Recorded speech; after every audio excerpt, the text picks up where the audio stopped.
Welcome to Highly Questionable. I'm Israel Gutierrez. That's Sarah Spade. That's Pablo Torre. It's Super Bowl Friday. Does it really feel like it? Wait, it's the Super Bowl coming up? What? The Let's do this. superb owl? Who would another Super Bowl win mean more for? Patrick Mahomes or Tom Brady? Well, I've been told recently, very often, in fact, that wins are not a quarterback stat, but apparently in the Super Bowl, that's all that matters. So we've got GOAT versus baby GOAT here, and we have to pick one who will it mean more to. And I think this is going to sound crazy, but I don't think Tom Brady is getting enough credit for what he's done this year. I mean, you're talking about going to Tampa, a place that's been largely irrelevant since like the early 2000s. Okay, he got Antonio Brown back and is a number like 3 receiver and hasn't said a word. He got Gronkowski out of retirement and made him, a very serviceable tight end. He got past Drew Brees and Aaron Rodgers. And now this is absolutely incredible, not even mentioning that he's 43 and looks, about as good as he did a couple of years ago. So to me, I don't think he needs any more. I think this accomplishment, when we look back, we're going to say, wow, just off of the New England experience and without any normal preparation, and he's gotten this far. I think it would mean more to Patrick Mahomes if he wins because he can eventually, do his run and maybe get to 6 or 7 himself. So that's my answer to the question. But when I marvel at these two quarterbacks and what they've done this year, I think Tom Brady has been an incredible, incredible story this year.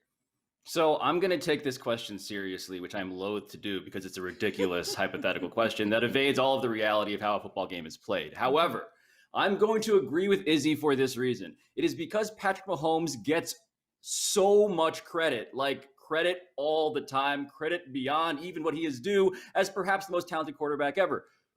It means more to Patrick Mahomes, I think, because we are not mean more to Patrick Mahomes. Like Patrick Mahomes, inside, he must be worried that the public opinion, like the tide, is going to turn on him at some point, right? Like there is no quarterback, there is no athlete who is this unanimously beloved and respected that I can remember. And so Patrick Mahomes needs to win this Super Bowl because I think deep down he realizes he is a bad snap, another offensive line injury to an offensive line that is deeply already injured. He is so close to being called a choker, and I think he can feel it. Interesting. I don't think he's close to being called a choker because I think on the opposite side, even if you're favoring the Chiefs in this game, if Tom Brady wins another Super Bowl, people aren't blaming whoever he beat so much as they're saying, how did he do it again? But I do think you're right about him being on the precipice of that Anne Hathaway, Jennifer Lawrence thing where everyone finds them so incredible until they've decided one day that we're all going to collectively hate them for no good reason because we just don't like people to be happy and successful. I am also loath to answer this, and I'm also really mad at the producers, to be honest with you, because I have spent the entire Super Week avoiding this dumb question of whose legacy needs this more. And it's Friday, and I almost made it to the weekend and finished with my content. And here we are. Tom Brady, to Izzy's point, is not getting enough credit for what he did. Yes, this was a Bucs team that a lot of people said was a quarterback away, but a quarterback away from making the Super Bowl in his first year there, it's incredible. And there are questions that people have had about how much of it was Belichick and how much of it was Brady. So while his legacy needs nothing in order for us to say that he is the GOAT, there is an added element of difficulty in going to another team and winning it, something almost no one has done at the quarterback position. But we also presume that Patrick Mahomes is on a track that we don't know is guaranteed. We keep acting like this will be the second of 8, 9, 10. And we do that a lot in sports because we get so stuck in the moment that we forget some of your best pieces might be priced out of you hanging on to them, that you might lose Eric Bieniemy and realize how much his play calling was a part of your success. There are so many things that can change that it's not normal to do what Tom Brady did with the Patriots. That's why it's so incredible. The idea that we think Patrick Mahomes is just going to repeat what Tom Brady just did, I think is presumptive. So it means more to Mahomes because we don't know how many he's going to get. And just getting 2 already puts him past people like Breeze and Rodgers, right? I do think about this very often when it comes to him and people talk about him winning 6 or 7. Last year with the kneecap issue, it seemed like a minor medical miracle that he was able to get back there and be as good as he was. This year with a concussion, I'm not saying it was that bad of a concussion, but that's just the point. it didn't look that bad, and it was, wobbled down cartoonishly serious. So I do wonder, not that he's frail, but given how much of a competitor he is, that he might suffer, one or two significant injuries down the road, and maybe his window won't be as large, and maybe he won't be able to get to 6 or 7. But I'm interested in Pablo's take here on Mahomes being this close to being labeled a choker. That's think right. you could probably pull 100% of NFL fans in. I don't think you'd even get 20% that say he's something close to a choker. In fact, the game that he lost against Tom Brady last time a couple years ago in the playoffs, he got the ball back, made a couple of throws, perfect, got them into overtime, never saw the ball again. And so he seemed pretty clutch then. I don't really know where the choker thing is coming in. The choker thing is going to come from the same people who watched Devil Wears Prada and said to themselves, this is not the greatest movie of the 20th century. If LeBron doesn't think there should be an all-star game, should the NBA just bag it? All right, before we talk about his voice for a little bit, can we talk about this old man's game? Because going into last night, I thought Nikola Jokic was by far the MVP leader. And then LeBron, bam, 27, 10, and 10. Jokic has a bad game, and they blow him out. I mean, he's going to win the MVP at 36. But anyway, LeBron has finally voiced in on this all-star game situation, the potential March 7th game in Atlanta, which we have had 2 days now to discuss, and I still don't see the NBA's side on this, but here's LeBron's side. I have zero energy and zero excitement about an all-star game this year. I don't even understand why we're having an all-star game, but it's the agreement that the Players Association and the league came about. Pretty much a kind of a slap in the face. We're also still dealing with a pandemic. We're still dealing with everything that's been going on. And we're going to bring the whole league into one city that's open. I'll be there if I'm selected. But I'll be there physically, but not mentally. The part that's interesting to me is if you read Adrian Wojnarowski's story, he said the NBA and NBA Players Association were finalizing an agreement that should happen next week. And where LeBron says there, hey, that's a slap in the face, it tells me he didn't have the proper input. It tells me he didn't tell Chris Paul, hey, I don't want an all-star game. Why should we have an all-star game here? So it feels like there's not really a whole lot of communication. Either that or the NBA just kind of took over and said, and bullied this thing and said, we're going to have this all-star game. If I were LeBron, I'd say something to the effect of, I'm glad you care about the TNT staff and everybody that doesn't have to fly out of Atlanta, but shouldn't you have to care about us more and not make us fly into Atlanta? Because if we have a tiny outbreak in the all-star game, you're talking about missing a lot of your stars for a significant period of time. Yeah, I mean, the reasons not to have it are obvious. Not only are you bringing the best players to one place where if something goes wrong, now you're going to be without the best players on each team for whatever length of time they would need to recover, but you're also then sending them back across the country. This is exactly the type of event we've been discouraged from having because of the spread it could cause. So we all understand the reasons why LeBron wouldn't be into it. And normally I would say he has the kind of power to influence an entire league.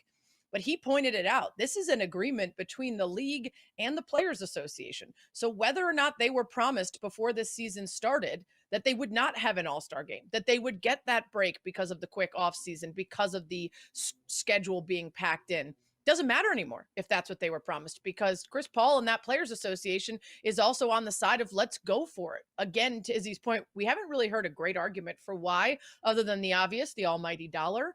But I don't think that there's any way for them to just bag it because of LeBron, because some other pretty high-profile guys have clearly decided that they want to go along with it.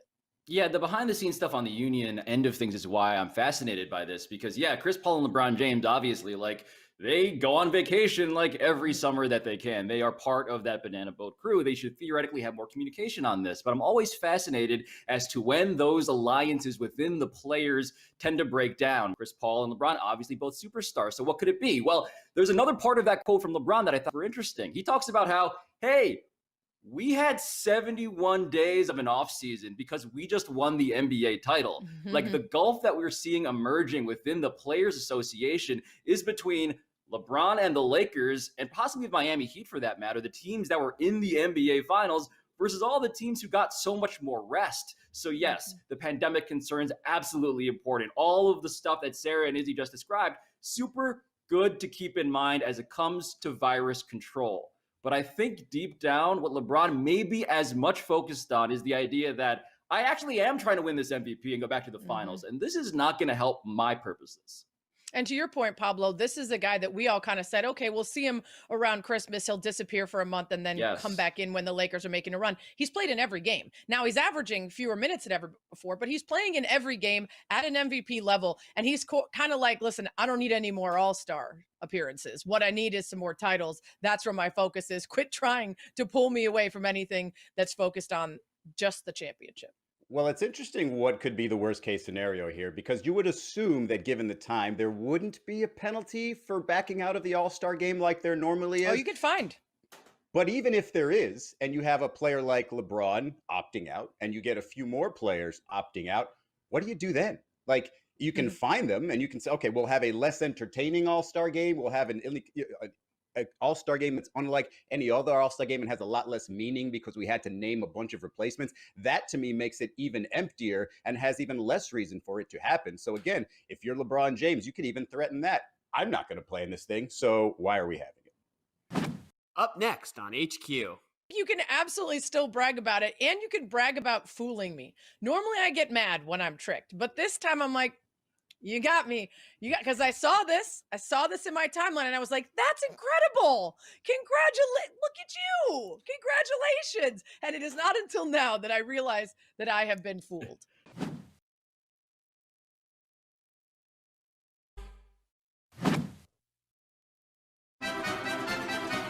Do you question if this is something for Penn State to boast about?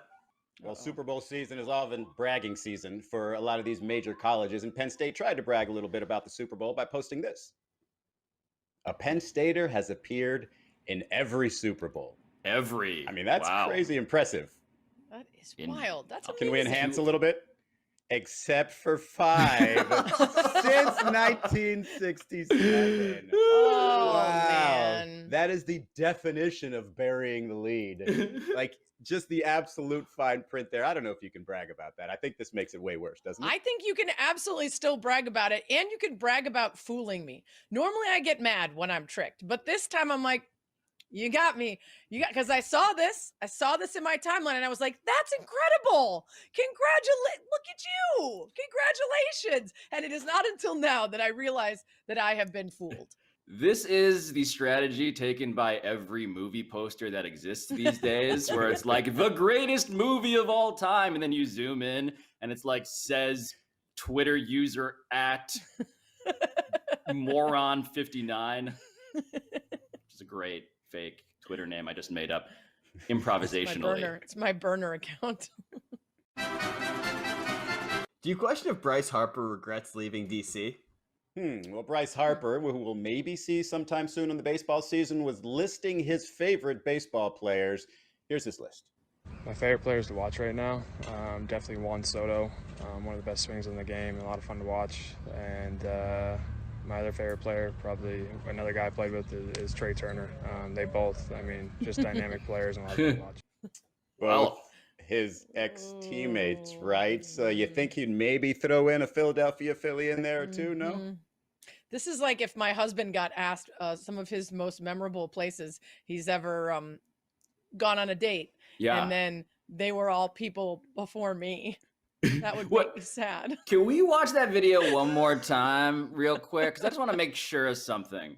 My favorite players to watch right now, definitely What is Juan the Soto, deal with one of the Bryce best swings Harper's in the game, hat? a lot of fun to watch. Yeah. It's a big Why does he have that enormous brim, but also why is it just a generic logoless like maroon? He borrowed cap? it from Rob Lowe. They took the P off his head. It's like he was doing a commercial for some random, like Copperfit or something, and he can't be associated with an MLB team. It's really weird.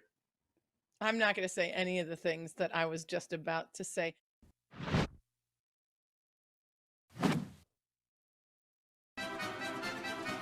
Tonight on ABC, Jimmy Kimmel Live.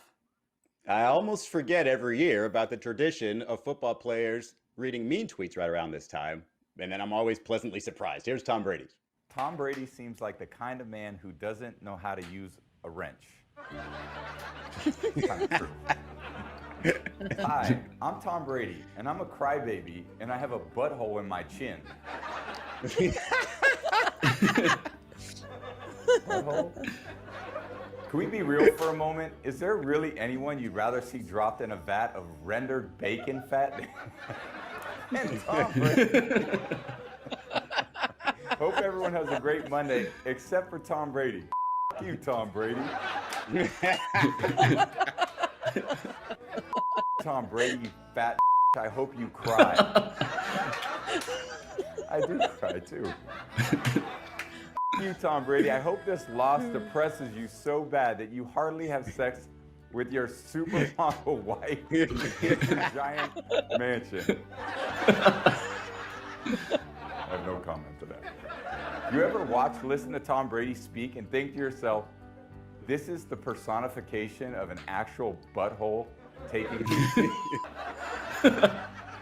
I hate Tom Brady so much, but I have no legit reason to. He's a nice guy, but I hope they break his legs. Tom Brady really is a good QB, but he will forever be known as a you, Tom Brady. I hope your dog eats chocolate and gets really sick and throws up on your sock. That's up. That is messed up. I will say Don't this talk much, about the though, man's besides the dog. fact that imagine just working to be the best in your profession and then finding out that most people in the country think that of you. But I think nothing has given away Tom Brady's age more than how far from his face he holds his phone to read these mean tweets, because that is me these days. This, I can't see a thing. This, see it totally clear. Sarah, you intrigued? Very intrigued. That is the most anything that Tom Brady has ever said has made me laugh in 20 plus years. And it was all in the span of like 2 minutes. I was so watching hurt. him. I had a giant smile. I was so happy. And like nothing he's ever said has made my face change from a complete stone blank expression in the entirety of his history. And here we are. I was laughing at him. It made me so happy.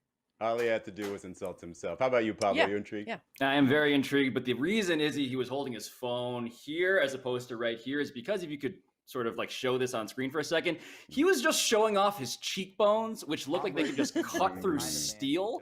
Like, look at those cheeks. It's leaner and just better. I mean, come on. It's unfair. Those cheekbones weren't there in New England. They were not there. Go check the tape. Absolutely Years 1 through 10, not. not the same. Listen, They there are lethal. plenty of men who age gracefully, and the gauntness that comes with age actually accentuates their bone structure and makes them more attractive. I'm sure it's natural and just has to do with aging and luck. Good luck and good genes. Yeah. Congrats, Tom. Streaming on Discovery Plus on February 7th, the Puppy Bowl presents the Dog Games. See, normally I'm nervous when they say no setup needed, but then they throw out the Puppy Bowl and it's, duh, let's go out to these adorable. Cut out an entire segment if I said that about anything other than a dog. Oh, Sarah! We're so excited. Look at is it a boy or a girl? It's a boy. That's a good boy. Look at that. Thank you guy. for not panning down to prove that also. He's too fat for me to do that. I would hurt myself. Oh. He's a beefy What's boy. his Instagram handle? No, don't answer that question. Pablo, are you intrigued? Fletch and Banks. I am intrigued by Fletch and Banks. I am less intrigued by the dogs we just saw, though, because I do feel like at some point, maybe I'm just the most discerning one on this panel. At some point, you got to show me something, and those dogs were just existing. So, not intrigued. I wasn't listening to words you said. It's just cute. Very intrigued. I got that feeling. Pablo, I think these dogs will show you something. Yeah. See. Oh, wow. Yes. Look at that. Yes. Impressive. Oh. Oh, that's clean form. That's actually impressive. See, that's what I'm talking That's very about. impressive. Wait, this is gonna be Wow. whoa. That is impressive. Whoa. That's No. Mike Leach's dog? How does? What? Oh no! Oh. Oh, I know Oh, hi, that. Lenny. I know that little runt. Hi, You know what? Lenny. Banks Can we would just kick get your Lenny. Can we get Mina to record one of him pooping, please? It would just be so much better for the montage. That's all the time we have for today. Sarah's going to be playing with Fletch, right, for the rest of the day. Pablo, you can catch Banks, him on this is ESPN Banks. Daily. I think you can also catch Sarah and me on Around the Horn in a little bit. Stick around. All right, guys, I want to upstream around the horn here. I want to pee on all the trees. They want to pee on in a little bit. So give me Super Bowl predictions right now. Sarah, Izzy, who you got? Oh, prediction. Oh my God. You're going to get on the wrong side of reality. Woo. Okay. I'm going to go Chiefs 30-24. My exact prediction is Chiefs 34-24, KCDB's MVP. Wow. I'm not giving you a prediction. Did you just name multiple people as an MVP? Mm-hmm. Okay.